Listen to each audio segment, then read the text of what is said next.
మా సార్ని పర్మిషన్ అడుగుతుంటే ఇలా గ్రూప్లో సిఆర్ మెసేజ్ చేశారు. మనకి స్మార్ట్ క్లాసెస్ అనగానే సరే అని చెప్పి నేను మా ఫ్రెండ్ పరిగిస్తూ ఉన్నాము. ఏసీ క్లాస్ కదా, బాగుంటుంది ఇంట్రెస్ట్ వినడానికి. అది కూడా ఏసీ దగ్గర సెలెక్ట్ చేసుకొని మరీ కూర్చున్నాము నేను మా ఫ్రెండ్. ఇంకా ఎక్కడ మాకు బోరింగ్గా అనిపిస్తుందా క్లాసెస్ అనగానే గేమ్ ఆడదాండి అని చెప్పాడు మా సారు. మీ క్లాస్లో టాపర్ ఎవరంటే అబ్బాయిని చూస్ చేసుకున్నారు.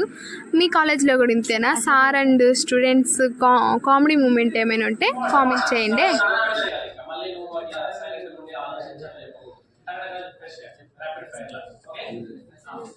ఒక రాజుగారికి ముగ్గురు భార్యలు. ఫస్ట్ భార్య పేరు సింధు, రెండో భార్య పేరు